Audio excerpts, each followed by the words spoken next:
Madame, Monsieur, bonsoir et bienvenue à tous. Il y a 27 ans, le Social Democratic Front, principal parti politique de l'opposition, naissait à Bamenda dans un contexte socio-politique marqué par de profonds remous.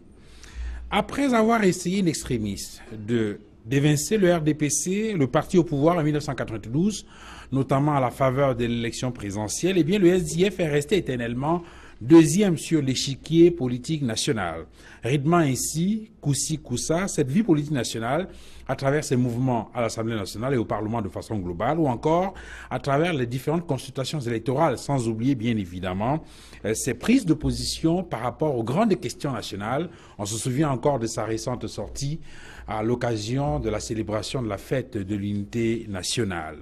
Pour nombre d'observateurs politiques, eh bien, ce parti c'est scléroser les preuves, les résultats décroissants de cette formation politique au fil des consultations électorales. Pour d'autres, c'est un mauvais instrument de mesure au regard du caractère contestable de l'organe en charge justement de l'organisation des élections au Cameroun. Question, que vaut le SDF 27 ans après? Peut-il encore susciter l'espoir chez les Camerounais? Si oui, dans quelles conditions?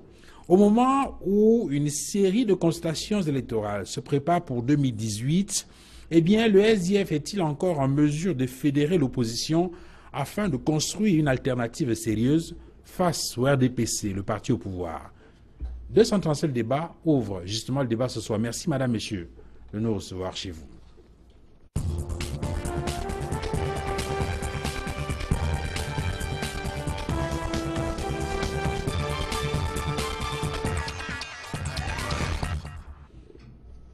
Sur le plateau de 237 débats, ce soir, Célestin Diamène, bonsoir.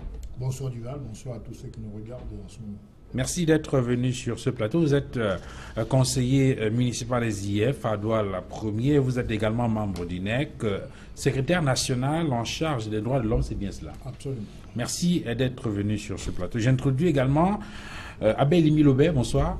Bonsoir. Merci d'être venu sur ce plateau. Vous êtes conseiller municipal à Douala 5, ex-cadre du SDF, j'ai envie de dire ici, et puis depuis quelque temps, vous faites la promotion d'une idée en rapport avec une forme de mise ensemble de l'opposition en vue des échéances de 2018. On en reparlera dans le courant de cette émission. Merci d'être venu sur ce plateau. J'introduis également Joseph Ngamini. Bonsoir. Bonsoir. Merci d'être venu. Bonsoir tous les combattants aussi. Voilà. Vous êtes Joseph Ngamini, donc membre d'INEC. Vous êtes secrétaire national à la communication numéro 2, c'est bien cela? Évidemment. Voilà. Et puis, selon quelques indiscrétions, vous faites partie du Brain Trust chargé de la traduction des documents au sein du SDF parce que vous parlez assez bien le français et l'anglais, deux langues que vous manipulez avec beaucoup d'extérité. Merci en tout cas d'être venu sur ce plateau. Et pour nous accompagner, un enseignant, chercheur à la faculté des sciences politiques et juridiques de l'université de Douala, le docteur Issoumba, bonsoir. Bonsoir Duval, bonsoir à tous les téléspectateurs et bonsoir aux autres copanélistes qui nous accompagnent ce soir. Duval, j'ai trouvé le sujet, je suis tombé à l'admiration du sujet puisqu'il tend vers les processus de démocratisation de notre pays et j'ai trouvé juste de venir nourrir le débat sur cette question. Voilà, merci Lucien Soma d'être venu. C'est vrai que ça fait quelque temps que vous avez disparu de l'espace médiatique et donc à la faveur de cette émission, on vous redécouvre. Merci infiniment d'avoir accepté de faire votre rentrée sur Equinox Télévision. Merci. Nous pourrons avec un peu de chance également avoir vers la fin de cette émission un autre analyste politique, notamment Théophile Ncharé, pour nous accompagner dans l'analyse de cette question. Merci messieurs d'être venus. Je commence peut-être avec vous, Joseph Ngamini. Lorsqu'on parle du SDF, il faut peut-être remonter un tout petit peu aux origines, non? C'est quand même une occasion, je vais dire ça quoi, c'est quand même l'anniversaire du parti, il y a quelques jours, et puis à l'anniversaire, c'est toujours intéressant de remonter un peu aux origines pour voir les conditions dans lesquelles ce parti est né. Qu'est-ce qui retient le plus l'attention lorsqu'on parle de la naissance du SDF? Est-ce que c'est davantage, je vais dire quoi, le contexte dans lequel le parti est né, au fort de la crise sociopolitique au Cameroun et en Afrique ou dans le monde de façon globale? Est-ce que c'est en rapport avec les 6 morts piétinés par balle à Bamenda ce 26 mai 90 ou bien il y a d'autres éléments qu'on n'a pas souvent évoqués dans la jeunesse du SDF? Disons que dans la création du SDF, il y a un peu de tout cela. C'était la prise de conscience politique promue par le SDF qui comprenait que l'ère du monopartisme était déjà révolue. Il fallait déjà commencer à penser différemment. Mais comme le pouvoir n'était pas prêt à céder une moindre parcelle de liberté, il a fallu qu'on déclenche sous forme de révolution populaire, que le pouvoir a réprimé effectivement dans le sang. Et pour ces martyrs-là, le combat a continué, fédérant même en passant certains partisans du Parlement universitaire que je suis. Et en 1991, on a adhéré derrière nos leaders. Les Asongani, les John Fruji et autres. Est-ce que vous avez le sentiment que si le SDF n'était pas né en 90 à ce moment-là, il serait né après avec la même force? Je crois que non, parce que bon, c'est davantage le contexte sociopolitique. Oui, le contexte sociopolitique a favorisé l'éclosion du multipartisme, dont les étudiants ont démontré à partir des œuvres qu'on avait à l'époque au programme qu'on va à l'école pour vraiment servir son pays. Et à partir de là, les hommes politiques ont suivi. Bon, ça a amené toute une réforme même dans le programme scolaire où aujourd'hui, on fait des élèves que nous formons juste des analphabètes qui savent lire et écrire. Est-ce qu'on peut donc considérer, Abel Milobert, que le SDF est une émanation des mouvements politiques des années 90, une conséquence de ces mouvements, de ces remous sociopolitiques? Non.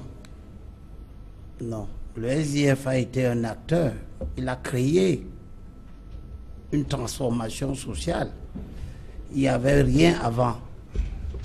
Si le SDF et en l'occurrence les autres formations n'étaient pas là et n'avaient pas posé les actes de contestation de l'ordre politique, le RDPC par lui-même n'aurait pas engagé une démocratisation. La preuve, c'est qu'avant 90, le RDPC avait des formations politiques. Oui, mais écoutez, quand vous prenez les dates de légalisation, etc., vous voyez qu'avant le SDF, si j'ai bonne mémoire, je n'ai pas toutes les dates ici, j'ai quelques-unes, mais si j'ai bonne mémoire, vous verrez qu'il n'y avait pas grand-chose. Peut-être même rien du tout. Cependant, ce que je veux dire, c'est que le RDPC qui est né en 85, je crois, et qui n'était pas fait d'hommes politiques nouveaux, qui était fait des gens qui étaient dans l'UNC, qui avaient donc administré le pays plus de 25 ans déjà, et qui sont simplement, qui ont transformé une organisation en lui donnant un nouveau nom, en gardant l'essentiel des orientations politiques de l'ancienne organisation, l'UNC. S'il ne s'était rien passé en 90, le RDPC naissant, lui n'aurait pas créé ce mouvement. Oui, parce qu'il y a certains observateurs, certains analystes politiques qui indiquent que le SDF est né davantage à la suite d'un certain nombre de frustrations, notamment d'une certaine élite, pour la plupart des élites intellectuelles. Mais ça n'a aucune espèce d'importance. Les mouvements politiques, tous naissent des frustrations. Vous connaissez un mouvement politique qui naît parce que tout est bon? Un mouvement politique naît parce qu'un ordre politique ne convient pas à certaines personnes. Et alors, ces personnes qui veulent un autre ordre politique engagent un mouvement de contestation et de réforme. Donc, un débat pour dire que ce que vous venez de dire là n'a pas d'objet. Ça participe beaucoup plus de la rhétorique intellectuelle bien spécifique à notre petit pays.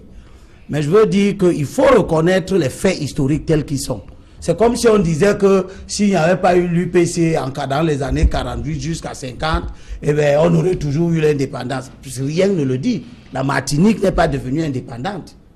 Si la Martinique... Dans le cas du RDPC, vous avez pris de façon précise les frustrations ou le contexte politique, c'est quoi? Eh bien, écoutez, l'ordre politique qui était là ne convenait pas à certaines personnes. Elles ont décidé de travailler pour l'avènement d'un nouvel ordre politique. Okay. Que dans ces gens soient... Il y avait des... Non, les révolutions ont des causes. La révolution, c'est un comportement, c'est un mouvement, c'est une dynamique. Mais quel est le moteur? Qu'est-ce qui génère ça? C'est toujours le mécontentement. Donc, c'est toujours des frustrations. Il ne faut pas qu'on fasse un débat là-dessus, parce qu'en réalité, c'est ceux qui veulent réécrire l'histoire qui font ce type de débat. On ne doit pas refuser à l'UPC d'avoir travaillé pour l'avènement de la souveraineté nationale. De même, on ne doit pas refuser au SDF d'avoir créé les conditions d'un renouvellement de la vie politique dans les années 90. Okay. Donc, on ne peut pas non plus dire que si le SDF n'avait pas été là, ben, il aurait fallu le créer, parce que de toutes les façons, s'il n'avait pas été là, d'autres partis allaient être là. Alors, c'est Germain, est-ce qu'il y a des pans de l'histoire du SDF qui ne sont pas très bien connus? Est-ce qu'il y a dans la genèse de cette formation politique un certain nombre de non-dits? Je voudrais quand même, avant que vous puissiez répondre à la question, rappeler quand même qu'il est important, et là je réponds à Abel Milovec, qu'il est important quand même de revenir sur cette genèse-là, parce que cela peut permettre de voir, ou bien d'appréhender, ou de mieux apprécier la trajectoire historique, politique de cette formation politique, oui, ça, et peut-être important. permettre justement de comprendre comment le parti se comporte aujourd'hui. Alors, est-ce qu'il y a aujourd'hui des non-dits? Bon, d'abord il faut rappeler que tous les partis politiques ne naissent pas d'un mécontentement, en général. Nous avons au Cameroun à peu près 297 partis politiques, 300. Beaucoup sont, 300 même, merci et luisants, sont nés pour des raisons inavouées, souvent bassement matérielles, vous comprenez ce que je veux dire. Ceci étant dit, pour revenir sur la genèse, vous savez qu'au départ, nous avions des pères fondateurs, ceux qui ont été des pionniers du SDF. Mais avant le SDF, il y avait un groupe qu'on appelle Study Group 89, en vérité. Nous avions le professeur Siga Saga, qui était professeur de littérature à l'université de Yaoundé. Nous avions M. Clément Guassiri, qui était prof de droit à l'université de Douala de Yaoundé, pardon. Nous avions Carson Ayangwe, qui était professeur de droit également. Nous avions Alfred Azefo, professeur à l'école normale de Bambili, à côté, pas loin de Bamenda. Nous avions un inspecteur des impôts, Vincent Feko. Nous avions deux hommes d'affaires, James Akubanda. Nous avions Tebo Aloysius. Nous avions l'activiste bien connu, monsieur Albert Moukon. Tous ces gens-là s'étaient rassemblés pour faire à l'initiative, à l'origine, un mémorandum sur la question anglophone, en 89 déjà. Il se trouve que dans ce groupe-là, il y avait Vincent Feko et Carson et Albert Moukon qui travaillaient déjà avec le groupe de Douala, constitué de M. Yondo Black, Anissé Kane, Henri Tekwe. C'est quand on arrête Yondo Black que subitement, le sort du groupe dit, mais tiens, on n'arrête pas Yondo Black parce qu'il veut créer un parti, mais pour insurrection. Donc, ça veut dire que la création d'un parti politique n'est pas illégale au Cameroun. Du coup, le sort du groupe 89 se transforme en SDF et le mouvement est lancé. Le problème, c'est que quand le chairman actuel du SDF va à la préfecture de la Mézane pour déposer les statuts, le préfet s'y refuse et renvoie la patate au préfet, qui ne touche pas et renvoie au gouverneur. Et finalement, on fait signaler à Nigel Frondi que sa manifestation de lancement est annulée, interdite. Le chairman prend sur lui le poids de l'histoire et dit que le 26 mai, ce lancement doit avoir lieu, qu'il neige ou qu'il pleuve.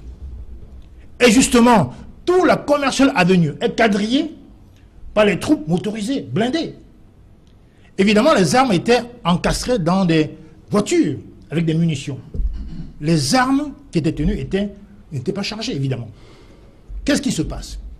L'argument qui est avancé par le régime RDPC, ils disent que les militaires étaient menacés.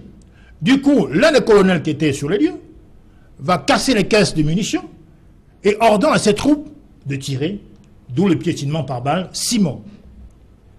À la place que tout le monde connaît, Liberty Square, le SDF est né, et c'était un mouvement tellement important que la session d'après au Parlement est désignée session des libertés. Et c'est là qu'émanent les lois de 90, effectivement. dont le SDF joue un rôle historique dans l'histoire politique du Cameroun. Comprenez? Et donc cette genèse-là ne peut pas être confondue à celle des autres formations politiques. Absolument pas. Absolument pas. C'était un rôle moteur. Je pense que si ni John Froundi, en tout cas si le SDF n'était pas là, la suite de l'histoire aurait été, à mon sens, absolument chaotique. Parce qu'en vérité, quand effectivement, comme l'a rappelé Abel tout à l'heure, quand le RDP s'est lancé à Bamenda en 85, dans leur esprit, ils veulent maintenir le monopartisme. Monsieur Biya, le 23 décembre 1990, est obligé, à contre-cœur, je rappelle qu'il a financé une marche contre le multipartisme anticipé ou précipité. Donc, vous voyez bien le rôle historique du SDF à ce moment-là. Ok. Luzon Somba, sur cette genèse du SDF, en tant qu'observateur politique, en tant qu'enseignant de droit public, qu'est-ce qui retient le plus votre attention? Mon attention est fortement retenue sur la dimension légale de la création de ces partis politiques. Il faut avouer que les mouvements de démocratisation et de libéralisation engagés en cours des années 1990 n'ont eu pour seule finalité que de provoquer justement une mutation autant sur le plan politique, juridique et surtout institutionnel. Et cela va se poursuivre parce qu'en 1990, nous allons assister à un moment révolutionnaire de notre droit. C'est-à-dire que le professeur Konchoukouma a parlé d'une véritable révolution juridique par la création de la loi de 1990, et cette loi relative justement sur les partis politiques, sur l'état d'urgence, sur la communication sociale. Et la loi qui aurait particulièrement retenu notre attention dans le cas d'espèce que nous évoquons aujourd'hui est véritablement la loi numéro 90-056 du 19 décembre 1990 relative à la création des partis politiques. Et c'est dans ce contexte précisément que tous les partis politiques vont se plonger dans un processus de légalisation. Et justement, le RDPC lui-même, qui vient de l'excroissance de l'UNC, va se légaliser, l'UPC, l'UNDP, le MDR et finalement le SDF. Donc, pour ma part, la consécration légale de ces partis politiques naissent des revendications dites démocratiques. Parce que tout à l'heure, c'est le seul... La loi, c'est décembre 90, vous avez dit. Oui, la loi, c'est décembre 1990. C'est-à-dire après la naissance du SDF. Bien, peut-être après, mais moi je sais que légalement... Après le lancement. Oui, je sais que légalement... Oui, parce qu'il a parlé alors de cette session parlementaire qu'on appelle la session des libertés. D'où la loi de 90. Oui, c'est ce que j'ai dit. Donc, en conformité à cette loi de 90, tous les partis politiques vont donc se légaliser, c'est-à-dire que le RDPC, l'UPC, MDR, ainsi que le SDF. Donc, dans la conception légale, les partis ont ce statut légal dès 1990. On peut donc comprendre ce ping-pong ou ce jeu de patates chaudes entre les autorités administratives en 90 au moment de la légalisation du SDF. Non, il faut avouer que... le contexte. Oui, le contexte. Je pense qu'en 1990, lors d'un congrès ordinaire, le président Paul Biya a annoncé à ses militants que apprêtez-vous, nous ferons face à une réelle concurrence politique. Et cela va se manifester justement par, on a vu la création de plusieurs partis politiques qui vont justement rentrer dans le jeu, et on sait que en ce sens-là, le SDF a joué un rôle fondateur ou fondamental, parce que son leader est venu, bibliothécaire de son État, est monté dans libraire de son État, est monté dans des expressions très fortes, telles que Paul Biya must go, power to the people. Ces éléments qui ont particulièrement alléché la population au point où toutes les mairies à l'époque ont été pratiquement gagnées par le SDF. Donc pour démontrer à quel niveau la population avait adhéré aux expressions fortes du leader Nidon Foundi.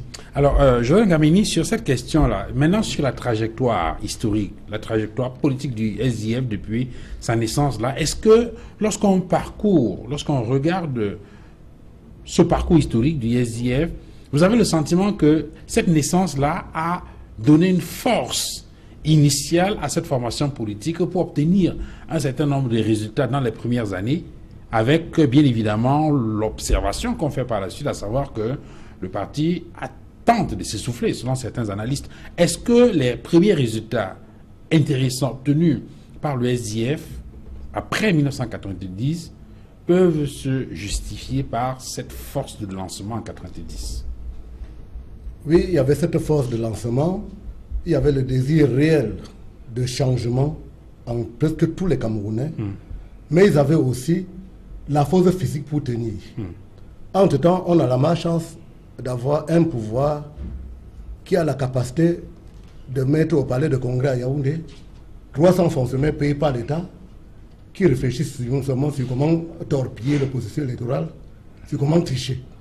Et surtout, ils ont fait de la pauvreté une vraie arme. De 90 à nos jours, le RDPC a tellement appauvri les Camerounais que même ceux qui croient en SDF deux fois sont achetés à 2 000 francs, 4 000 francs pour manger un bout de pain. Entre-temps, on a monté les chefs traditionnels pour intimider les gens, parce que dans tous les cas, on donne les résultats. Mais les gens ne portent pas le RDPC à cœur. On ne les porte pas à cœur. Les gens peuvent encore soutenir l'UPC. Qu'est-ce qui fait la force du SDF dans ces années 90-là, avec les résultats qu'on a obtenus, hein? On a vu, par exemple, au niveau des consultations électorales, bon, en 90, en 92, il n'y a pas, le SDF ne participe pas aux élections législatives, mais en 97, il obtient 43 députés, je crois, à l'Assemblée nationale, et plus tard, en 2002, 22, en 2007, 16, avant de remonter à 18 en 2013. Bon, avant d'analyser peut-être le caractère décrescendo de ces résultats-là, il y a quand même que au début des années 90, c'était un SDF très fort. D'ailleurs, il a obtenu 37% des suffrages en 92, à 2 points seulement du RDPC au cours de l'élection présidentielle. Non. Disons, en 92, nous avons gagné les élections présidentielles. Je ne dis pas qu'on a gagné les élections présidentielles. La volonté du peuple était que le régime de M. Biadoua partit. Cette volonté du peuple librement exprimée continue jusqu'à nos jours. Parce que tout le monde constate que ce régime est totalement sclérosé, avec des vieillards qui ne peuvent plus bien réfléchir. Et quand on insère bien les jeunes ministres à l'intérieur du gouvernement, ils profitent de la sclérose de la tête du pays pour gérer comme président de la République à son endroit. Or, le SDF est encore dans sa lancée et sa force réside en fait que c'est le seul parti auquel les militants croient, qui a une idéologie qui tient au fil des temps. Les militants croient en le SDF. Alors, avec Robert, lorsqu'on regarde la trajectoire historique du parti, qu'est-ce qui retient l'attention? Pour vous, les actes, les étapes bon, je veux d'abord nuancer parce que il ne faut pas que les propos de mes amis ressemblent à une propagande qui est vraiment révolue. Et souvent, entre les faits historiques qu'on balance comme ça et la réalité administrative, il peut y avoir un petit fossé. Voici le rapport général des élections de 2013, élections Cameroun, qui reprend un certain nombre de sigles des partis politiques en donnant la date de leur légalisation. Vous pouvez lancer tout ce que vous voulez, c'est une chose, mais la légalisation en est une autre. Social-démocratique Front, parti politique légalisé en 1991. Union démocratique du Cameroun, parti politique légalisé en 1991. Union nationale pour la démocratie et le progrès, UNDP, mouvement politique fondé en 1991. C'est pour montrer quoi, Abel? C'est pour montrer que le SDF est légalisé dans le même sillage que plusieurs autres partis politiques. Personne n'a dit le contraire. Il n'y a donc pas un monopole historique là-dessus. Et il n'y a pas une anticipation. Ce n'est pas de son...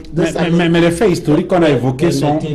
Mais les faits historiques qu'on a évoqués sont sacrés. Hein? Je dis, ils ne sont pas générateurs des autres partis politiques. Okay. C'est tout ce que je veux dire. Au sujet, pardon. Non, s'il te plaît. Je veux simplement rappeler que la naissance, la légalisation de ce parti et tout ce qui a accompagné ça, anticipé, n'est pas générateur de la légalisation des autres partis. Parce que je refuse aussi qu'on dise qu'il y a des partis politiques qui ne se créent pas sur la frustration, il y en a qu'on crée. Non, vous n'en savez rien du tout. Il faut raison garder, reconnaître que quand quelqu'un crée un parti politique, c'est qu'il est contre l'ordre qui est là. Sinon, il serait dans les autres partis. Maintenant, les procès d'intention pour dire que non, c'est le régime qui l'a créé, ça c'est pour le cas. Sauf qu'il se crée et puis il s'allie. Si c'est créé et il s'allie au pouvoir, on peut interroger maintenant cette motivation-là. Non, il peut se créer et s'allier au pouvoir, soit parce qu'il est devenu trop faible, il ne sent plus, il se sent pas capable. Oui, il ne se sent pas capable. Il peut être un opportuniste, il peut être réaliste, il peut être un faible qui ne voit plus d'intérêt à exister individuellement. Il y a plusieurs raisons pour lesquelles... Maintenant sur la trajectoire historique. Maintenant, ce que je veux dire, c'est que incontestablement en 90, on est dans un environnement international qui fait que dans de nombreux pays africains, il y a une dynamique de changement. Et le Cameroun n'est pas en reste. 90, il ne faut pas qu'on oublie ça. C'est l'année des conférences nationales en Afrique. Il y en a au Bénin, il y en a partout ailleurs. Donc, cette situation-là correspond dans les opinions publiques de nos pays à une volonté de changement qui en réalité est légitime mais en même temps s'apparente à un effet de mode. Il y a une mode qui est que il faut, le vent de l'Est souffle, il faut démocratiser les États. Les gens aspirent aux élections qu'ils ne connaissent pas. Beaucoup de gens en 90 qui ont l'âge électoral n'ont jamais vu des élections multipartites. Donc le phénomène électoral en lui-même a quelque chose d'attractif. Les gens pour la première fois vont devoir voter entre différents candidats qui tiennent des discours différents et tout ça sans qu'on sort aussi de 25 ans d'UNC avec la répression, ce qu'on a appelé la subversion qui ne permettait pas aux gens d'exprimer des points de vue contraires. Donc, vous essayez de diluer quoi? La force du SDF? Je ne dilue rien, je montre que ce contexte-là est favorable à tous ceux qui contestent l'ordre politique. Mais il y a plusieurs autres formations politiques qui naissent à ce moment-là, qui n'ont pas la même force que le SDF. Ce que les chiffres nous montrent, c'est que en 92, lorsqu'on va pour la première fois aux élections, le SDF n'y est pas, mais c'est l'UNDP qui rafle 69 sièges de députés. Et ce score de l'UNDP de 92 n'a jamais été égalé. Ça veut dire qu'il y a une situation particulière de 92. Je ne suis pas en train de dire que si le SDF avait été à ces élections de 92 législatives, peut-être qu'il aurait pris la majorité. Mais moi, je ne suis pas un spéculateur. Je constate simplement que les partis qui sont partis, premièrement, globalement, la moisson des partis d'opposition, de bonne ou de mauvaise qualité, était supérieure à ce que le RDPC a pu avoir. Alors, donc, c'est un contexte. Okay. Maintenant, pris individuellement, l'UNDP fait 68 députés. Mais lorsque le SDF vient aux élections en 97, quelque chose a déjà changé. Il y a une certaine évolution dans les esprits. Il y a le fait de mode. D'ailleurs, si vous savez comment la stratégie du RDPC était conçue, ils ont parlé à l'époque de l'endiguement. Il s'agissait d'endiguer le supposé, le fameux vent de l'Est. Il fallait résister pour que les mentalités aient le temps de se ressaisir, que les gens aient le temps de voir clair dans ces choses-là. Résultat, lorsqu'on revient aux élections en 97, l'ensemble des votes contestataires n'est plus majoritaire. Mais le SDF, qui rentre dans la danse à ce moment, entre en position dominante. Ce qui veut dire qu'il cristallise l'essentiel de l'intérêt politique des forces de changement, mais en même temps, dans l'ensemble, les gens commencent à regarder ce mouvement nouveau comme un mouvement qui n'est pas essentiellement fondateur. Okay. C'est pour ça que le RDPC commence à gagner des élections et que l'ensemble des votes favorables à l'opposition ne détermine pas l'opposition à avoir une majorité. Non, pardon, je regrette. Monsieur Limbi, pouvez-vous dire que vous-même qui étiez conseiller à Douala 5, là, qui êtes conseiller à Douala 5, que le RDPC vous a vraiment gagné? Si c'est à cette façon-là que le RDPC a commencé à gagner depuis 1996, je vous rappelle en passant, c'est historique, qu'en 1996, je crois que j'étais professeur au lycée bilingue de Bofsam, 97. Après ces élections-là, comme j'ai eu un choc avec le chef Bafoussam qui voulait fuir avec l'urne vers l'arrière-chefferie, on m'a déporté de Bafoussam à Photocol. Et cette méthode d'intimidation a existé dans tout le pays. C'est ça qui a commencé à effriter les voix du SDF à telle enseigne qu'aujourd'hui, on nous donne le nombre de députés qu'on veut, le nombre de sénateurs qu'on veut. Parce qu'on sait qu'on a fabriqué un code électoral sur mesure. Bon, tu m'as interrompu brutalement. Non, vous avez déjà fini. Je voulais donner la parole. Non, vous n'êtes pas obligé de répondre tout de suite. Vous n'avez pas la parole. En réalité, je m'apprêtais à donner la parole à Célestin Yamen. Bon, il a ajouté cet élément-là. Bon, alors sur cette question, moi, j'étais sur la question de la trajectoire historique du SDF. Est-ce que les éléments retenus par Abbé Limulobès sont les mêmes que les vôtres dans la trajectoire historique du SDF depuis 1990?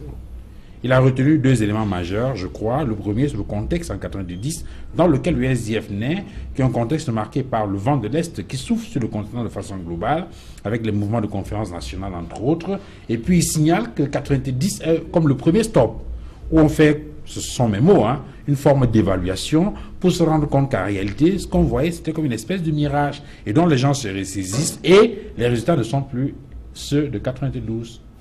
Bien, il faut d'abord rappeler que, je tiens à rappeler que le RDPC, à l'heure où nous parlons, n'a pas de numéro d'immatriculation. Je ne suis pas sûr que le RDPC ait été légalisé. Le RDPC change de nom, UNC à RDPC. Je ne suis pas sûr que le RDPC soit reconnu comme association immatriculée. J'ai toujours demandé le numéro d'immatriculation du RDPC en tant que parti politique. Ça, c'est une parenthèse. Maintenant, sur le discours d'Abel, je pense que il y a effectivement le vent d'Est, la perestroïka, initiée en 1985 par Gorbatchev.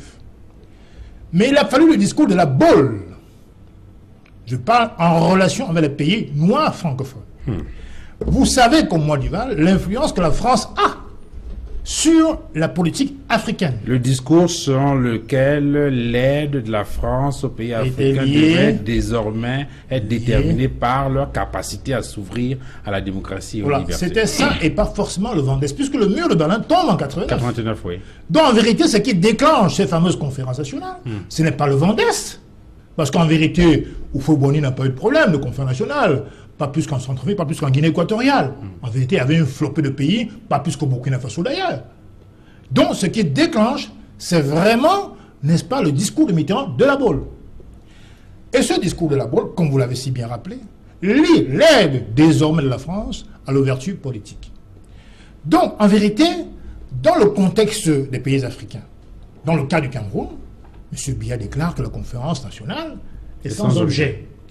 Maintenant, je pense que dans ce contexte-là, du discours de la boule, le Tchèmani John Fondi avait le courage qu'on lui connaît, parce qu'en vérité, on tuait facilement à l'époque. Je veux dire qu'on vous portait une arme et puis on finissait avec vous. Il a eu le courage, malgré l'interdiction de la préfecture, de rassembler ses troupes et d'aller au front. Maintenant, je veux dire que à l'époque, le RDPC, en 92, ne pensait pas un instant qu'il était impopulaire. Donc on n'a pas pensé mettre en place une machine de fraude en 92.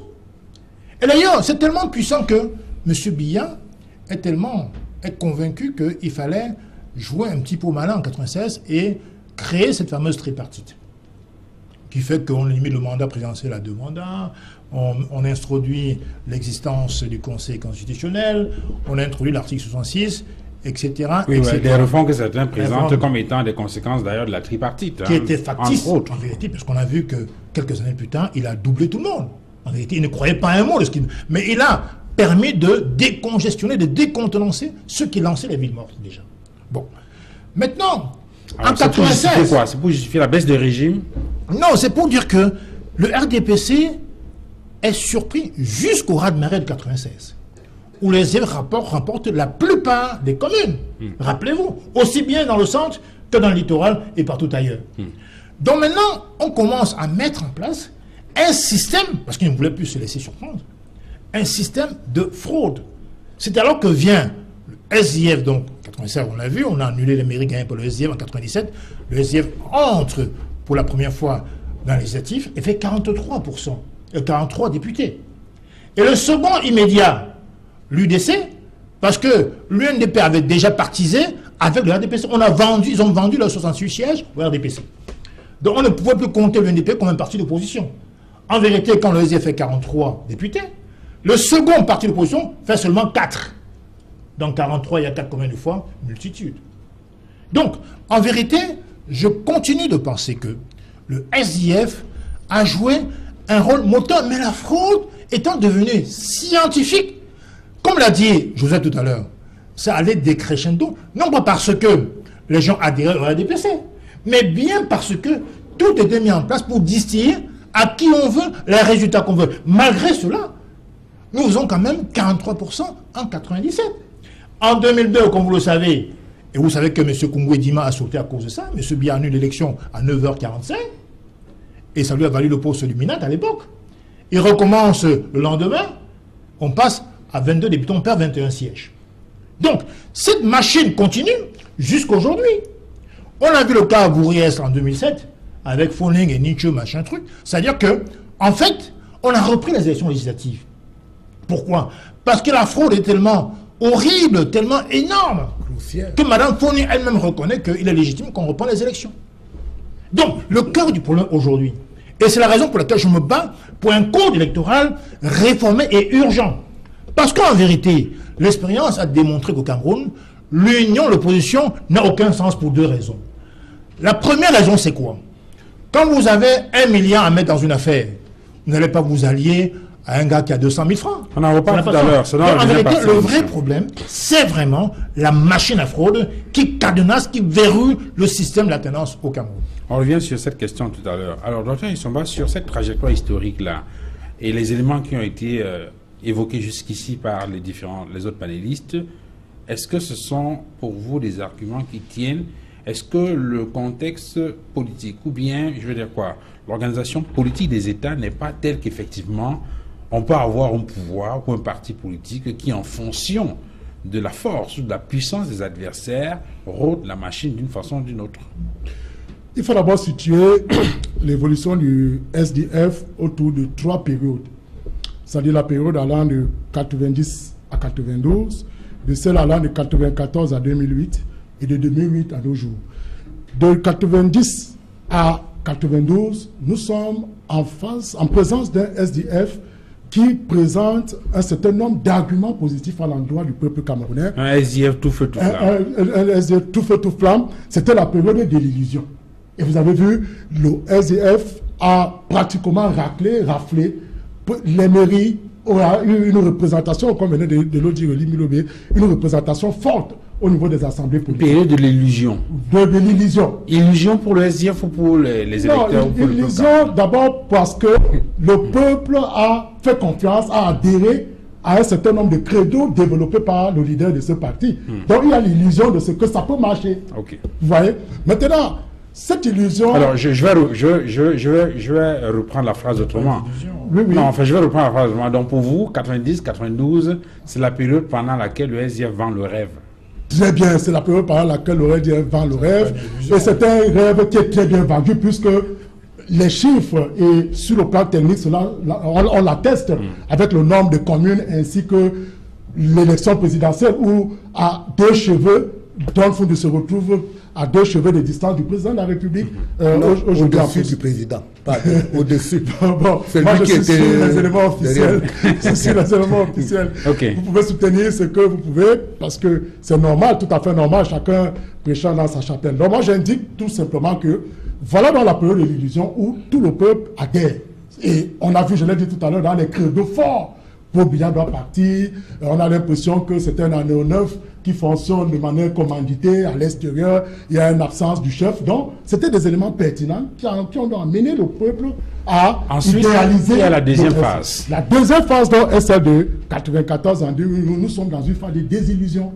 Parce que toutes les communes que le SDF avait, ou le RSO avait remportées, effectivement, n'ont pas pu cerner, offrir et délivrer aux populations le bien-être social. Et c'est là où est la désillusion totale. Et les gens ont pensé que voilà, le rêve qu'ils avaient espéré de ce grand parti a finalement basculé vers la désillusion. Et vient donc une autre phase finale. Avant la troisième phase, c'est cette deuxième phase-là. Oui. Cette désillusion pour vous, l'indicateur c'est quoi?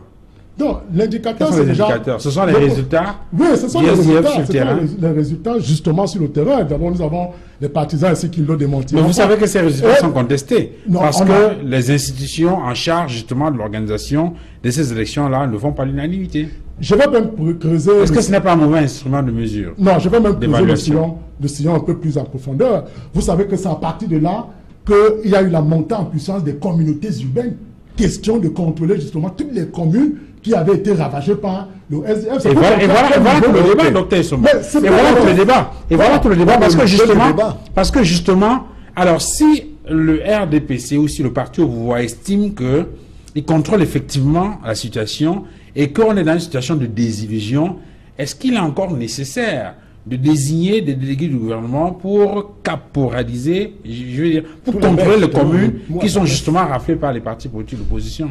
Vous savez, le principe phare de la décentralisation, c'est l'élection. Dès qu'il y a la nomination, ça veut dire qu'il y a la falsification de l'esprit même d'une décentralisation.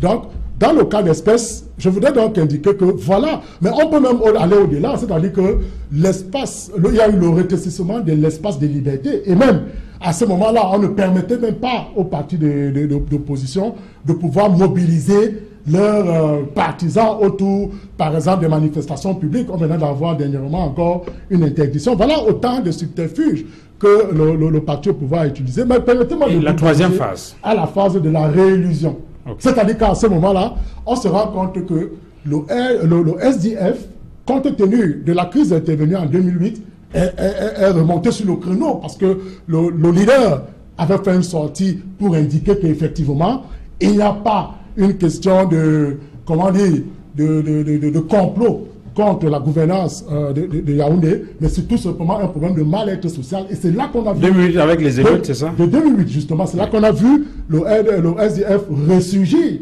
de ses cendres. Et à partir de là, donc, on peut faire une analyse simple.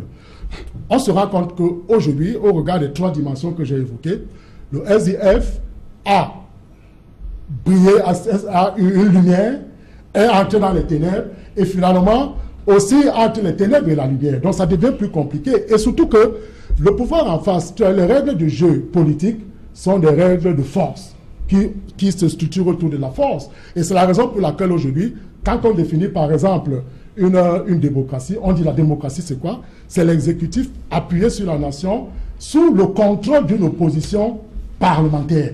Et on se rend compte qu'effectivement, à partir de là, le SDF avait déjà perdu de son épaisseur. Parce que sur la représentation au niveau des assemblées politiques délibérantes, le SDF allait plutôt décrescendo. Alors, Jean Gamini, sur cette lecture faite par le docteur Essomba, est-ce que vous vous retrouvez en tant que cadre du SDF, est-ce que vous comprenez très bien cette trajectoire-là? Est-ce que cela, je veux dire quoi, définit de façon fidèle le sentiment ou bien, je veux dire quoi, la présence, la visibilité du SDF sur la scène politique nationale? Oui, je vais retenir la partie dont où il parle de la désillusion. Oui. La désillusion ne vient pas du fait que le peuple soit déçu de l'idéologie du SDF. Ça vient du fait que ce peuple, depuis 1992, croyait qu'on devait aller même pas à la force de Niger pour le de Yaoundé. Les gens ont adhéré dans ce parti en tant que parti révolutionnaire. Ils attendaient une nation un peu forte. Même maintenant, là, le peuple attend un discours un peu plus fort, hein, et qui ne tardera pas à sortir. Le peuple attend un discours un peu plus fort parce que nous avons fait un effort, nous les intellectuels du parti, à canaliser le parti pendant ces 27 ans vers le respect de la légalité. Mais la maladresse du parti au pouvoir et la misère qu'on a transformée, je dis bien, en système politique. C'est-à-dire qu'on a paupérisé les gens pour les mettre à un niveau où on ne peut plus rien refuser.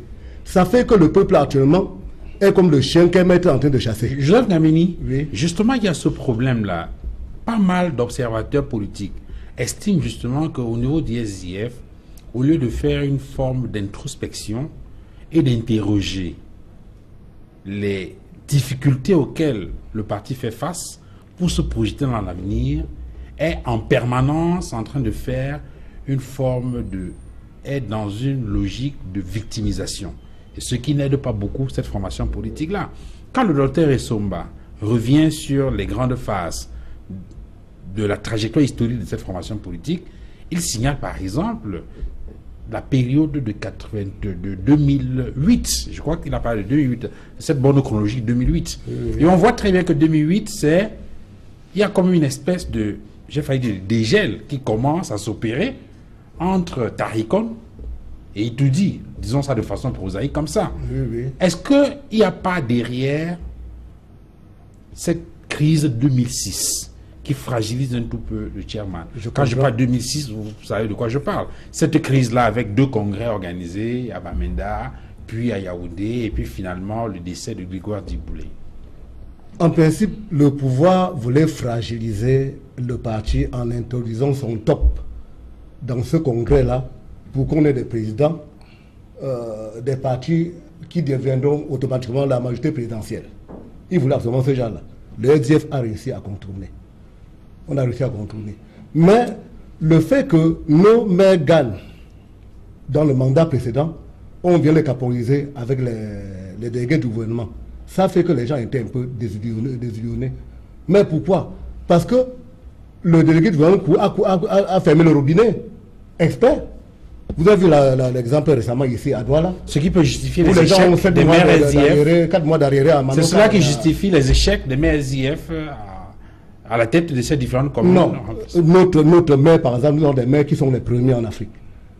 L'échec fabriqué des maires que nous avons eu en Konsamba, par exemple, à l'époque, pour ne citer que ceux-là.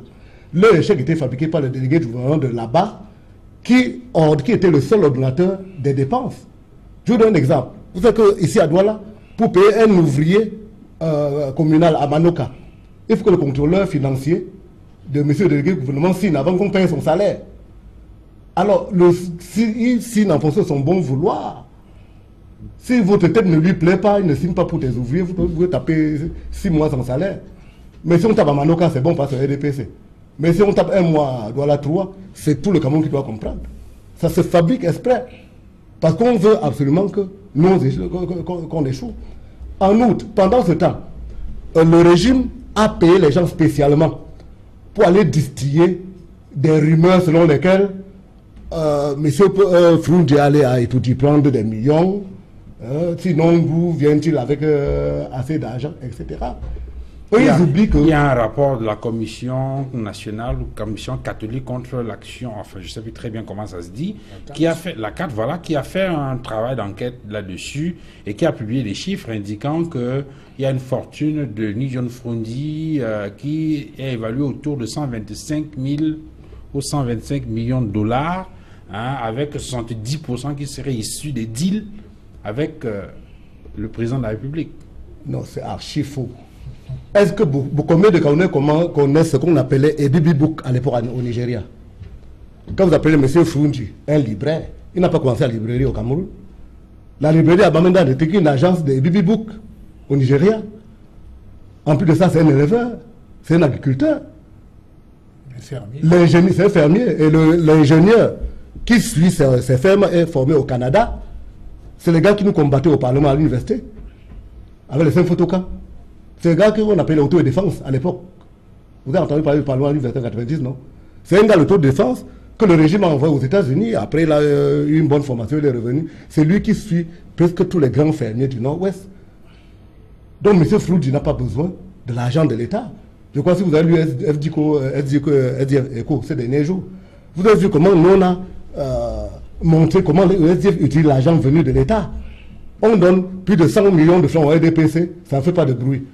On nous donne 6 millions, c'est le tollé général. Oui, parce que justement, alors que c'est le salaire des députés, c'est le salaire des sénateurs. Ces jours-ci, justement, il y a eu des informations qui ont circulé faisant état de beaucoup de dizaines de milliards de francs CFA perçus par le SDF. C'était dans le sillage, hein, la commémoration de la fête de l'unité nationale, parce qu'on ne comprenait pas l'attitude du SDF qui se présente comme un parti républicain, mais qui en même temps refuse de participer à la parade de la fête de l'unité nationale. Alors, je donne la parole à Elimi Lobé, et puis je reviens à vous pour votre dernier jet, parce que vous allez être remplacé sur ce plateau par Théophile Jaré. Elimi Lobé, lorsque vous écoutez les cadres du SDF sur cette question-là, est-ce que aujourd'hui, on peut avoir le sentiment, peut-être sur la trajectoire, mais davantage aujourd'hui, est-ce qu'on peut avoir le sentiment qu'il y a un complot contre les SDF? Non, il n'y a aucun complot. Il y a des batailles politiques tout à fait compréhensibles. dans le contexte de notre pays. Il y a un parti qui est au pouvoir, qui veut le conserver. Il y a des gens qui contestent l'ordre politique, qui mettent en place des perspectives d'un nouvel ordre politique. Et puis, il y a des batailles politiques. Je ne suis pas un adepte de la théorie du complot. Ce que je veux dire, c'est que j'ai été marginalisé un peu au point où certaines choses se sont dites et on a fait un tour de table en m'évitant. Ce n'est pas tout à fait élégant. J'ai entendu dire que... Encore la victimisation. Oui, mais non, c'est vrai. Bon, encore. J'ai entendu dire que le SDF est allé aux élections, il a gagné la majorité des communes. C'est faux. En 1996, le SDF a gagné 70 communes. En 1996, ce pays avait 360 communes. 70 communes sur 96, ce n'est pas la majorité.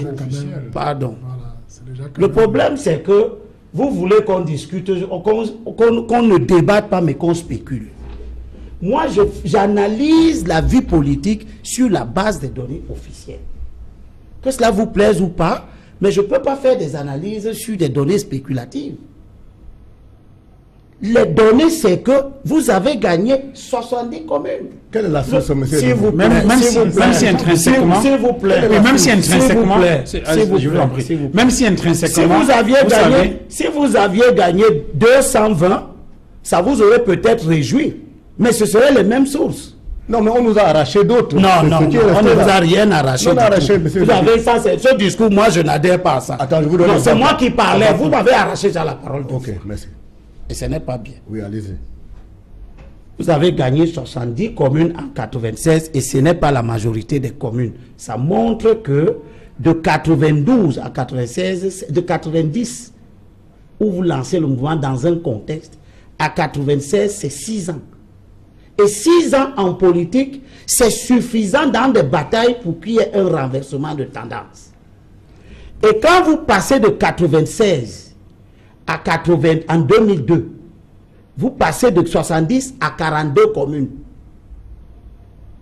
Donc, l'effet d'endiguement, la bataille, l'âpreté de la bataille, ne refusez pas à vos adversaires de s'organiser pour leur instinct de survie, pour leur souci de conservation du pouvoir, de s'organiser, de développer des stratégies. Pour tricher. Par rapport, c'est vous qui appelez ça comme ça. C'est vous qui appelez ça comme ça. Et je peux vous assurer que ce discours ne convainc pas grand monde. En 2007, vous êtes à 22 communes. Et aujourd'hui, vous êtes à 23 communes. Alors, vous voulez arriver à la conclusion qu'effectivement, il y a eu effritement. Je veux démontrer que le discours que vous utilisez est très inopportun. Il vous empêche même vous-même de faire votre propre autocritique et de vous donner les capacités de comprendre réellement l'espace politique et ce qui est en train de se passer.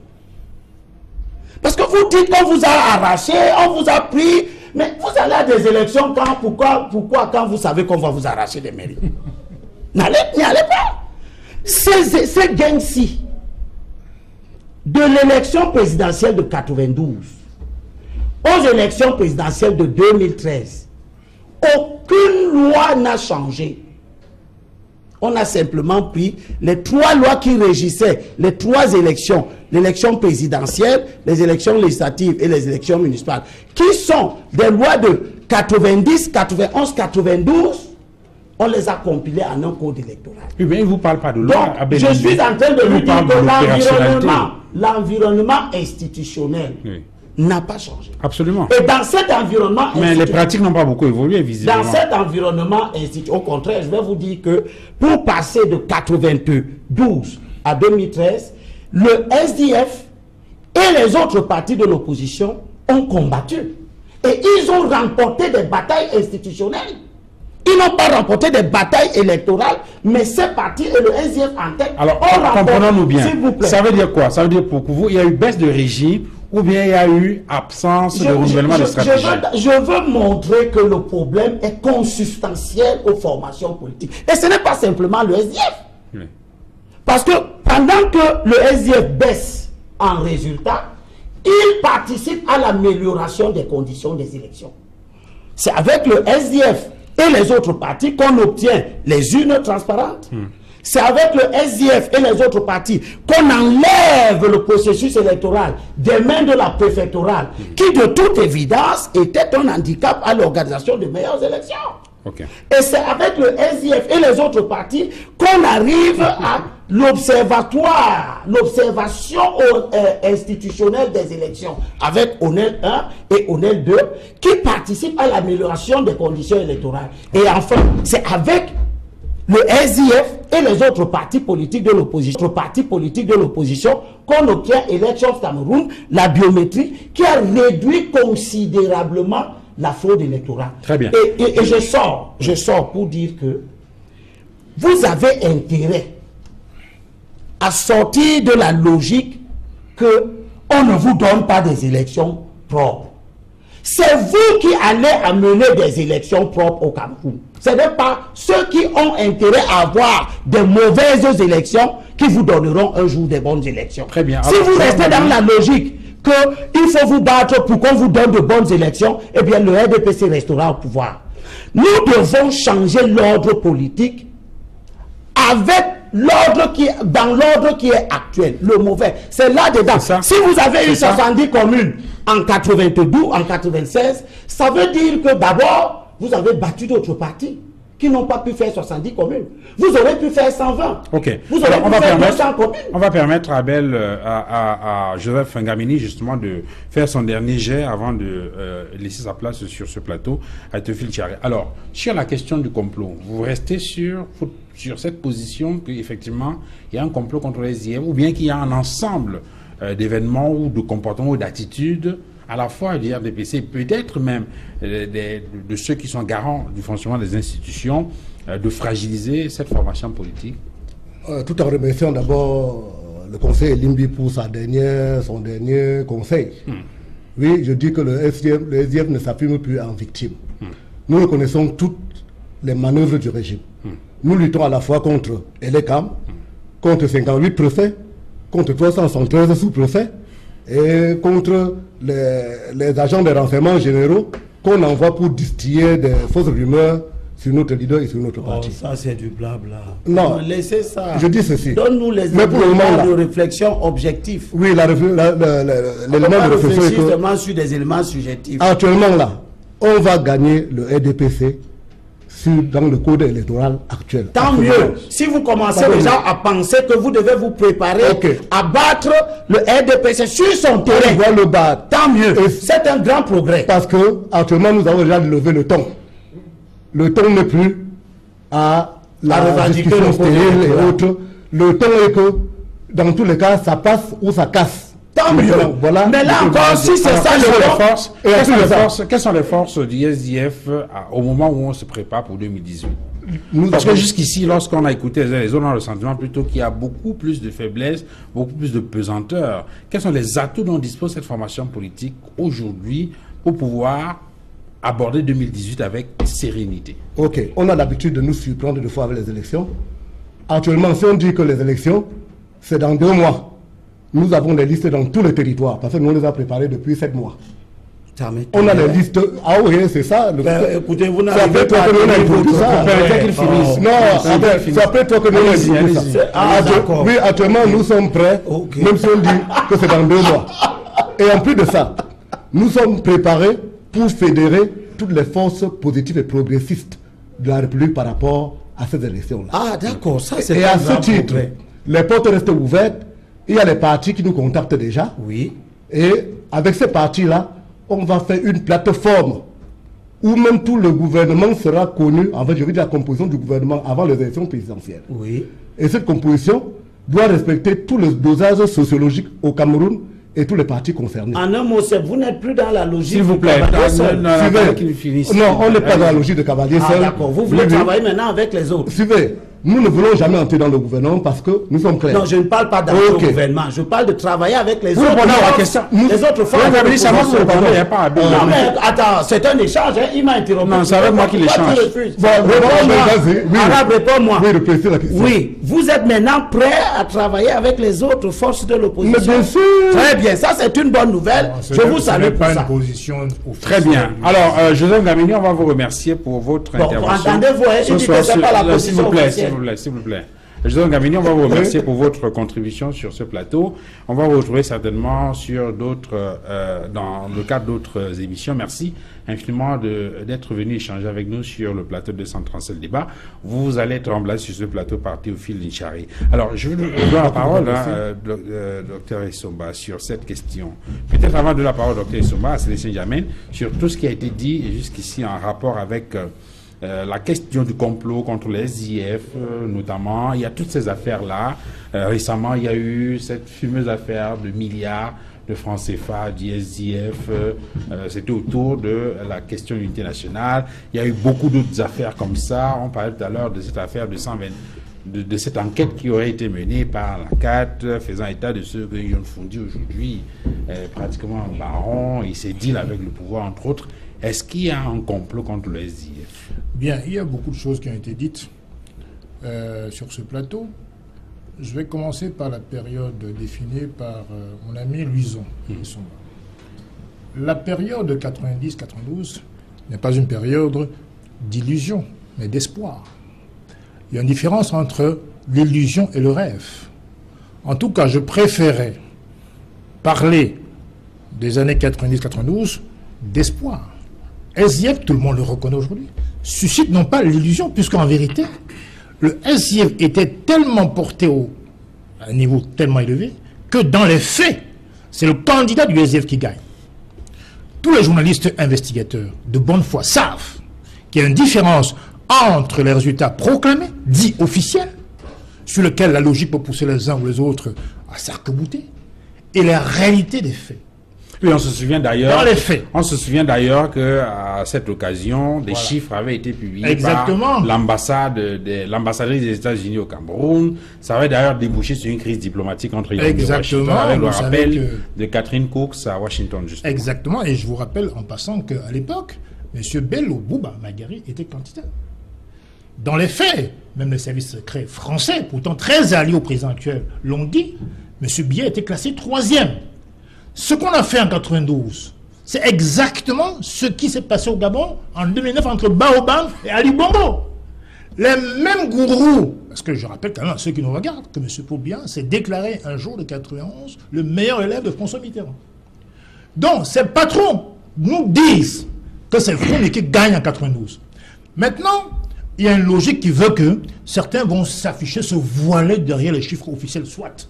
C'est une approche, c'est une logique que je peux respecter ou pas. Maintenant, je crois que le SDF, par ailleurs, n'est pas entré dans les ténèbres. Sinon, on n'en parlerait plus. Quand on entre dans les ténèbres, vous êtes fini. Il a dit aussi, hein. Il a parlé aussi entre les ténèbres et la lumière. Oui, en tout cas, je crois qu'on est en pleine lumière, puisque depuis 3 ans, on ne parle que du SDF. Maintenant, je crois en même temps que ce qu'a dit Abel sur la tricherie, tout le monde connaît Abel comme quelqu'un qui a dénoncé depuis toujours les tricheries du RDPC. Il ne va pas nous ressortir un nouvel Abel aujourd'hui qui dit que non, il n'y a jamais eu de tricherie. Non.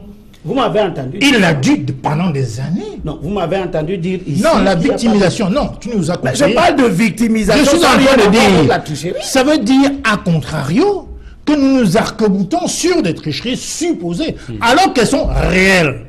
Tu l'as dénoncé avec moi pendant des années. Maintenant, je crois qu'il n'y a pas eu spéculation. Ce n'est pas la spéculation, c'est des réalités. Le SDF a dominé et domine la scène politique camerounaise. Je rappelle que les gens sont libres de penser que le SDF, le RDPC, c'est un parti normal. C'est un parti administratif. C'est l'administration. C'est les préfets, les sous-préfets. C'est ça le RDPC. Si on parle des vrais partis politiques basés sur un programme politique, basé sur une idéologie, le RDPC n'a pas d'idéologie. Et c'est démontrable. Je veux finir en disant simplement que, aujourd'hui, qu'est-ce qui se passe? Il se passe qu'il y en a qui choisissent la logique des chiffres officiels. Et ceux qui savent très bien que, quand on dit on a gagné 70 communes, mais on sait qu'en réalité, un parti qui a été si impopulaire en 92, subitement, comment le SDF peut-il avoir seulement 70 communes? En vérité, ce sont des élections frelatées. Pourquoi nous y allons? Il y a 2 écoles. Ceux qui pensent que pour perturber la messe, il faut être dans l'église. Et ceux qui pensent que pour avancer, il faut boycotter. Depuis 82, depuis 2002, le SDF a dit, et l'a inséré dans ses statuts, que, mauvaise ou bonne loi, nous irons aux élections. Pourquoi? Parce que nous considérons que les campagnes électorales, par exemple, offrent aux candidats le soin de dénoncer, mais pas seulement. Il ne suffit pas seulement de dénoncer bien Moscou. Il faut sensibiliser, édifier et lutter. On ne demande pas à ce qu'on nous donne des résultats. Nous demandons à ce qui est des règles équitables. Le SDF n'a jamais dit qu'on est pour la plateforme avec qui que ce soit. Je le répète ici. Un parti qui fait 43 députés en 97. Le second qui fait seulement 4. Je suis désolé, on n'a aucun intérêt politique à aller vers ceux qui font 4%, 4 députés. Ok. Soyons sérieux. Donc aujourd'hui, quand j'entends dire que la plateforme de l'opposition, mais ça n'a aucun sens pour moi. Pourquoi? Parce que historiquement, sur le plan historique, jamais cette union n'a eu lieu. Alors quand une méthode ne marche pas, qu'est-ce qu'on fait? Quand on est lucide, on la change. Ok. Deuxièmement, c'est pas la mer qui va vers la rivière, c'est l'inverse. Donc moi je dis et je redis que le SDF n'ira jamais vers des petits partis. Pourquoi? Pas parce qu'ils ne transmettent pas un message, mais parce que un parti politique, c'est d'abord son score électoral. À chaque fois que le SDF est deuxième avec, disons, 10% ou 36%, le second a moins de 4%. Je prends l'exemple très simple. En 2004, 12 partis politiques ont 3,46% de voix. À l'élection présidentielle, 12 partis politiques. Le SDF a 17,40 en 2004 aux élections présidentielles. Monsieur Adamou Ndamdua a 1,74%. Donc, comment peut-on aller vers des partis dits d'opposition, et beaucoup sont des partis de position, bon, sauf que, négocier sauf que l'unité de mesure que vous avez critiquée, vous l'utilisez aussi pour quelle unité de mesure? Des élections. Non, les élections, malgré la fraude, malgré, je dis bien malgré la fraude, ce n'est pas une antinomie, ce n'est pas antinomique. Okay. Je dis que malgré la fraude, on fait quand même ce niveau-là. Imaginez-vous qu'il n'y aurait pas la fraude. Ok. Donc, bonsoir. C'est les résultats officiels qui vous servent. Merci de nous avoir rejoints sur ce plateau. Alors, qu'est-ce que vous retenez de tout ce qui a été dit jusqu'ici en rapport avec ces débats sur le SDF? D'accord, je suis très heureux de retrouver les autres panélistes, notamment le docteur Essomba et Lindy Lobet. La question que vous posez m'amène à dire d'entrée de jeu que le SDF certainement est l'un des partis qui aura stimulé le rêve camerounais du changement. Mais ce rêve n'a pas été capitalisé et s'est érodé au fil du temps. C'est pourquoi j'ai épousé l'analyse du docteur Essomba, suivant la chronologie qu'il a voulu bien faire. Mais contrairement à ce qui peut être dit, la politique et les jeux électoraux relèvent de la stratégie politique. Lorsqu'on va à un jeu électoral, il faut peser les rapports de force et savoir transformer les difficultés ou les obstacles en enjeux ou en intérêts. Et c'est ce que le SDF n'a pas pu faire. Il y a eu des mouvements, des périodes électorales où le SDF, au lieu de capitaliser l'instant, où il était même supposé avoir un gain, supposé, comme je le dis, a préféré boycotter. Il y a eu plusieurs de ces cas. Et tout à l'heure, il y a eu des élections que le SDF a préféré boycotter.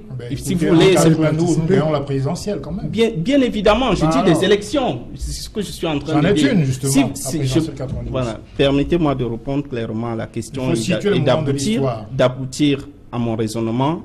Et pour dire que tout à l'heure, je vous ai entendu avec beaucoup d'amertume de dire que nous n'irons jamais vers des petits partis. Oui, c'est parce que nous sommes intéressés, parce que pour faire partenariat, on ne fait pas partenariat avec les gens qui ont un niveau équivalent. Nous parlons de chiffres. Il n'y a aucune loi politique qui vous autorise à le faire. Justement. Parce que dans le jeu politique, on y arrive. Hein. J'étais en train de vous permettre. Dans aucun pays au monde, les gros partis vont vers des très petits partis. On va y arriver. On va y arriver. C'est le sens de la dernière partie du débat. Je voulais qu'il nous livre d'abord son analyse. Et maintenant, il y a eu, vous disiez sur la trajectoire historique du parti. Maintenant, sur la question du complot. Pour vous, il y a un complot contre les SDF? La théorie du complot, à mon avis, vous n'y croyez pas? C'est quelque chose que le SDF développe avec ses raisons pour exister, pour se donner une légitimité. Le SDF existe, pas besoin pour exister, dans l'opinion publique, parce que laissez-moi vous le rappeler, un parti politique a 3 objectifs. Construire l'opinion publique. Nous sommes de le terrain. On n'est pas dans la théorie, monsieur le professeur. Nous sommes des hommes de terrain. Quand on parle de politique, c'est du vécu. Ce n'est pas la littérature. Quand vous parlez d'existence, le SDF est un parti qui a pignon sur rue. On n'a pas besoin de subterfuge pour exister. Donc dites pas les choses qui dépassent l'entendement. On n'a pas besoin de subterfuge pour exister. Le SDF, c'est connu. En 92, on a dit ce qu'on a dit. Et puis par la suite, on sait bien, sauf à être amnésique, qu'il y a un système de verrouillage. C'est dans cette planifié et exécuté au Cameroun. Ce n'est pas une spéculation. C'est la réalité. Vers des résultats que nous observons. C'est la réalité. Alors maintenant sur la question de l'ancrage, non, je veux dire quoi, la perception de l'opinion publique, que l'opinion publique a du SDF aujourd'hui. Est-ce que vous avez le sentiment que ce parti peut continuer à susciter de l'espoir? On peut faire un sondage auprès de l'opinion pour en savoir. On sait aujourd'hui que le SDF ne fait plus rêver. Je vais peut-être encore énerver certains panélistes. Je ne suis pas énervé. Je vous apporte les précisions, vous les contestez telles quelles. Il faut donc, lorsqu'on analyse la politique, bien sûr il y a le terrain, mais il y a aussi des théories. Il y a une théorie politique. Le malheur du SDF, c'est beaucoup plus de se cacher derrière cette victimisation-là et derrière cette théorie du complot pour dire, voilà, si nous n'avons pas pu faire telle chose, c'est parce qu'on nous empêche de le faire et voilà les méthodes qui sont utilisées. Très bien. Dr Essomba, il y a, tout à l'heure avant le départ de ce plateau de Joseph Ngamini, un élément qui est revenu et sur lequel on va justement s'attarder un tout petit peu, la capacité du SDF à fédérer les forces de l'opposition en vue de 2018. Est-ce que vous avez le sentiment que le SDF est capable de le faire? Je pose la question en même temps que vous vous souvenez de l'analyse que faisait tout à l'heure Célestin Germain, à savoir que le SDF ne va pas aller vers les petites formations politiques pour essayer de mettre les gens ensemble en vue d'une quelconque élection. Et ça fait partie justement de ce qu'on reproche très souvent à cette formation politique-là, à savoir une forme de nombrilisme. Est-ce que c'est votre avis? Il faut d'abord relever que le SDF, et c'est à mettre à son actif, c'est un parti qui a réussi le coup d'éclat de ne pas se positionner, de ne pas se mettre en parti de positionnement, mais de rester un parti véritablement d'opposition. Ça, c'est un aspect qu'il faut mettre à l'actif du SDF. Cela peut être considéré comme une particularité de cette formation politique. Parce que quand on voit les autres partis à côté du 8-2, à côté du 8-2, le MDN, l'UPC, l'UNDP, qui se sont accrochés aux mains tendues du gouvernement, on peut comprendre que c'est une spécificité du SDF d'être resté un parti véritablement d'opposition et de masse. Mais ce que je dois dire aujourd'hui, c'est que c'est un parti qui a eu une fracture interne à travers déjà des trahisons, des divisions et même des départs qui se sont voulus progressifs dans ce parti. Vous mettez ça sur le compte du complot ou bien sur le compte du dynamisme qui travaille toutes les formations politiques? De la dimension structurelle même du parti. Okay. De la dimension structurelle du parti. Et vous comprenez que son leader a, depuis pratiquement plusieurs décennies, s'est livré à ce combat lié à l'alternance. Et il n'a pas pu, justement, renverser l'homme lion, comme on l'a indiqué, tout simplement parce que quand vous avez en face un maître d'œuvre du fonctionnement de l'État, vous avez en face quelqu'un qui se positionne comme la clé de voûte des institutions, et vous avez en face quelqu'un qui est juste de l'opportunité des élections. Il est bien difficile que vous allez mener des combats, il serait bien difficile de le renverser. Donc c'est ce qui justifie aujourd'hui que le SDF, à partir des éléments, des grilles de lecture que nous développons, c'est un parti, comme je l'ai dit dans mon propos, en 2002, en 1990 et 1994, qui a fait rêver les Camerounais. Mais, et d'ailleurs, vous vous rappelez que ce parti a tellement fait rêver les Camerounais que le président de la République était obligé de faire une sortie et de dire c'est vendeur d'illusions qui m'a donc permis de développer la théorie des illusions, de la désillusion, de la réillusion. Pour donc faire comprendre qu'en fait, le SDF, aujourd'hui, avec les propos que nous venons d'écouter de Célestin Germain, on comprend qu'il sera difficile de faire fédérer les autres partis politiques autour du SDF. Tout simplement surtout parce qu'il s'agit pour le SDF d'aller vers cette formation politique. Non, le fait, ce n'est pas d'y aller. Tout simplement parce que il sera difficile de tuer les égos surdimensionnés et il sera difficile encore de transcender les querelles intestines. Parce que vous allez voir, un monsieur de la trempe de Maurice Kamto ne va pas vous dire qu'il laissera John Fundi, en cas d'une fédération des partis d'opposition, prendre le dessus sur lui. Ah, qui c'est?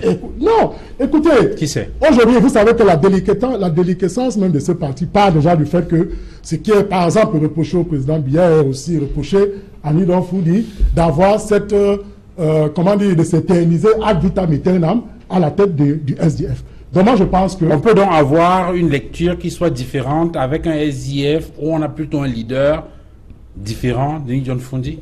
Oui, naturellement. Et je vais vous dire, vous savez que la légitimité aujourd'hui épouse la gouvernabilité. C'est-à-dire qu'en fait, le BPC qui est vainqueur, qui a pratiquement dominé la scène politique, se rend compte qu'en face, il n'y a pas un parti d'opposition ou bien des partis d'opposition qui sont largement structurés pour pouvoir, pour pouvoir créer la crainte à ce parti politique-là. D'où aujourd'hui, les gars, gouvernent librement en attendant les prochaines élections.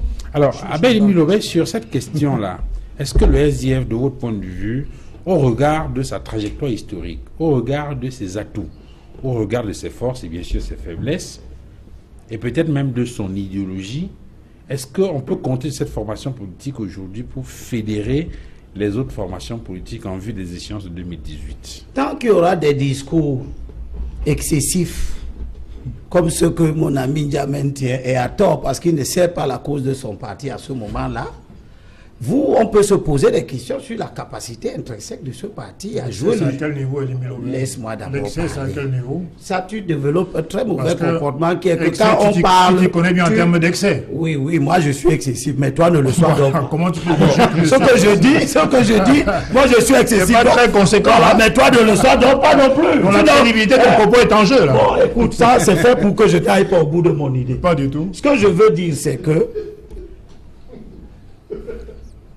la lecture que nous devons avoir doit être basée sur... de ses propres turpitudes. C'est bien. Bon, prends la parole alors à ma place. Allez-y, Abel. Non, prends la parole. Allez-y, Abel. Je crois que Joseph qui est parti était interrompu à plusieurs reprises, non? Si je me trompe. Vous avez la parole. Non, quand il aura fini. Je crois que Joseph a été interrompu à plusieurs reprises. Il y a des témoins. Bon, vous avez la parole, Libye. La lecture que moi je veux faire se soustrait des spéculations qu'on peut avoir sur les fraudes électorales et les résultats qu'on conteste. Elles existent. Parce que tant que on va vouloir lire les partis politiques sur la base de ceux qui sont libres de contester, on n'aura jamais une photographie réelle de ce que valent les partis. Faut qu'on avance. En 2007, le SDF a présenté 52 listes aux élections législatives. Sur 85, le Cameroun a 85 circonscriptions électorales. À chaque circonscription correspond une liste. Donc, il était présent dans 52 circonscriptions électorales. C'est pour répondre à ma question? Bien sûr. Okay. Les 52 circonscriptions électorales là représentaient 103 candidats. Donc, en 2007, le SDF était dans une posture d'un parti qui veut gouverner. Parce qu'avec 103 candidats, il pouvait donc gagner 91 et avoir une majorité de gouvernement.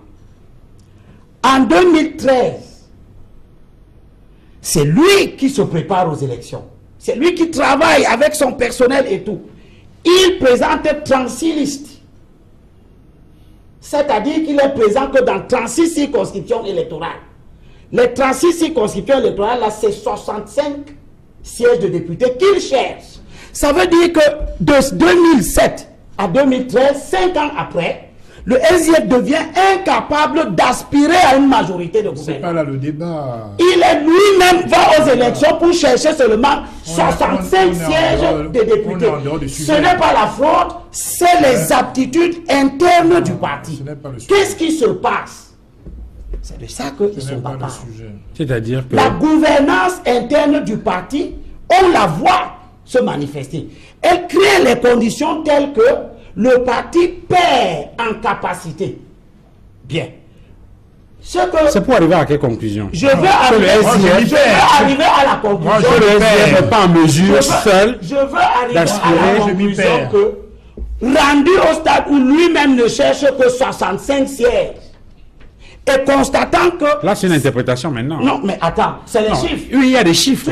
Tu vas à l'élection. Il y a des chiffres. Le débat n'est pas à ce s'il niveau. vous plaît. Tu m'interromps et avec son aide, ce n'est pas son il faut qu'on se comprenne. Il faut qu'on se comprenne bien, Quand s'il tu vous plaît. amènes 65 candidats à l'élection le législative, débat ça n'est veut pas dire là. que tu ne veux pas avoir 80.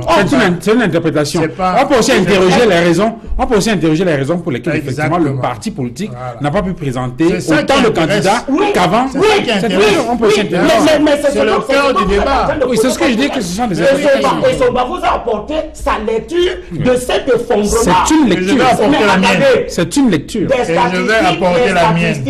Les statistiques vous donneront les lectures que vous recherchez. Ok. Vous comprenez? Si vous êtes objectif, elles vous En diront fait, quelque chose. vous essayez donc de démontrer que le SDF ne peut pas faire cavalier seul. Je suis en train C'est de exactement démontrer le contraire. Je suis en train de démontrer que en 92, lorsque le RDPC s'est retrouvé avec ses 88 députés, c'était le parti le plus fort à l'Assemblée nationale. Hein. Mais pour se constituer une majorité de gouvernement, il est allé vers le plus faible, qui était le MDR. Et avec ça, il a fait une alliance de gouvernement. Et il a gouverné. Si le SDF qui a 65 candidats en 2007, en 2013, ce qui, de par la courbe, n'augure pas une remontée sensible. Parce que si vous êtes passé de 103 candidats en 2007 à 65, c'est-à-dire la moitié, vous avez perdu votre capacité sur la moitié des sièges, Okay. eh bien, je suis sceptique sur la capacité du SDF en 2018 à remonter de façon conséquente. Okay. D'où l'idée que si l'objectif aujourd'hui reste de vaincre le régime, dans les conditions où nous savons que ce régime est incapable d'organiser une vie politique saine, avec des règles de jeu, celles que nous souhaitons tous, Il est donc illusoire de penser. il est donc indispensable que les partis fassent l'effort de se parler. Et quand j'entends des discours du genre, ce n'est pas les rivières qui vont vers l'océan, des archaïsmes de cette nature, eh bien, je suis amené à répondre que, mais écoutez, si ce sont les rivières qui alimentent l'océan en eau, si ces rivières-là ferment leurs pompes, eh bien, l'océan va se dessécher. J'ai peur que ce soit ce qui va arriver au SDF. Alors, c'est Parce que dernier- comme c'est les océans, c'est les rivières qui vont vers vous. Oui. Bon, d'accord. Si les rivières-là tournent et décident de faire des alliances ailleurs, et c'est ce que je vais te dire, mon cher ami, 2018, là, il n'y aura pas 2 camps, 3 camps. Il y aura le camp de ceux qui écoutent l'appel du peuple à la fédération des forces, parce que le peuple ne veut pas le SDF moins que le RDMRC. Très bien. Ce que Ok. le peuple On va veut, permettre- c'est renverser le régime. Ok. Pour Alors, le renverser, avec les- tout le monde reconnaît que le SDF est un maillon important. Mais si ce maillon ne veut pas fonctionner dans la logique de la fédération des forces, la fédération des forces va se faire sans lui. Très bien. Et lui, il sera considéré comme un acteur qui travaille tacitement pour le maintien du régime en place, puisque Alors, c'est le le régime se maintient par la Sur quoi le dispersion de SDF compte donc pour faire des résultats beaucoup plus intéressants en 2018 sans pouvoir mettre en relief cette capacité ou cette possibilité de pouvoir faire alliance avec les autres formations politiques. Bien, je crois que les téléspectateurs de Kinox auront remarqué, jugeront qui de Elimbi et de moi-même est excessif. Je ferme la parenthèse. Maintenant, je pense que, avant de répondre à la question sur qui compte le SDF, d'abord le SDF n'a pas d'ego surdimensionné. Nous parlons de parti politique. C'est-à-dire que je vais vers vous, Duval, chercher un partenariat si vous m'apportez quelque chose. Si je ne peux pas tout seul, je vais vers vous. On n'est pas dans la poésie en politique. On réfléchit froidement et statistiquement.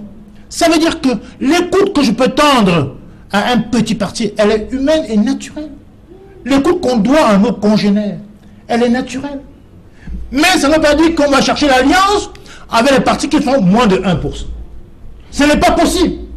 Si Equinox, par exemple, veut se mondialiser, ils n'iront pas vers Ariane 4, vers les petites télévisions du quartier. Vous allez chercher la télévision d'à peu près de même envergure. Soyons sérieux. Quand on parle au Cameroun de parti d'opposition, de qui parle-t-on? On parle de l'UDC, qui cumule à 4 députés. On parle du MP, qui n'existe quasiment plus. On parle du MDR, qui est un parti quasi inexistant, du MRC, qui commence à peine avec un député. Le SDF caracole largement en tête. Avec combien de députés? Avec 18 députés. Le second va quoi? Non, peu importe. C'est ça l'important. Cette question, c'est ça. On parle de député du MDR, on parle de député du MRC, ça sert à rien. On parle de 18 députés du MRC. Tu vois que tu es capable de m'interrompre. Oui. C'est toi qui as installé ce climat. Non, ce n'est pas moi, c'est toi qui as S'il vous plaît, il faut que le débat s'achève sereinement. C'est pour dire que quand en 97, vous avez 43 députés, le deuxième parti d'opposition vient derrière avec 5 députés, l'UDC. Mais dans 43, il y a 5 combien de fois? Pratiquement 8 fois. Quels sont donc les éléments sur lesquels le parti compte? D'abord, il faut ascerner le terrain avant de répondre à ces questions. Oui. En 1930 en Espagne, qui pouvait battre Franco? En 40 au Portugal, qui pouvait battre Salazar? Parce que le système est totalitaire. Notre rôle, ce n'est pas de jouer aux victimes. C'est d'abord de montrer aux Camerounais la nature de ce régime satanique, je pèse mes mots, qui ne veut pas parler d'alternance dans ce pays. Et si on a créé Elecam, c'est pour empêcher précisément l'alternance. Je ne crois pas aux élections au Cameroun. Mais nous y allons pourquoi? J'anticipe. C'est un faux débat. C'est un vrai débat. C'est le faux débat. Je vous jure, je vous le dis. Justement, je pense que la campagne est une tribune précisément pour parler aux Camerounais. Maintenant, sur quoi nous comptons? Le SDF, dans le contexte actuel, au vu des résultats, depuis 92, compte sur lui-même et sur personne d'autre. Parce que quand on fait moins de 3% des élections, on ne peut pas être partenaire avec vous. Point. Il faut être clair. Ok. Il n'y a pas d'union d'opposition possible au Cameroun avec des 6 petits partis qui font 3%, 4%, dont le SDF n'ira vers personne. Maintenant, la porte est ouverte pour le SDF. Si vous voulez venir, venez vers nous. Hein? On marchera ensemble, il n'y a pas de problème. Théophile Thiaré, on sort de l'émission et pratiquement à la fin sur les conditions dans lesquelles le SDF peut je vais s'ouvrir aux autres formations politiques. Est-ce qu'il y aurait des alternatives au SDF si le discours qui est tenu par cette formation politique n'est pas un discours de rassemblement des autres forces de l'opposition? Donc, je crois que Célestin Germain vient de répondre à cette question. Et il parle peut-être en tant que militant, en tant que cadre du SDF. Je parlerai pour ce qui me concerne en tant qu'analyste politique pour lui dire que la politique aussi, au-delà d'être une pratique sur le terrain, est aussi une discipline scientifique qui a des lois, qui a des théories, qui a des courants et qui a aussi des manières de faire et des manières d'agir, des manières de dire des choses. Parce que c'est ça la politique. La politique n'est pas uniquement suivant ce qu'on veut pour le SDF. Un parti politique est d'abord là pour être un élément de la démocratie. Et la démocratie, c'est le peuple.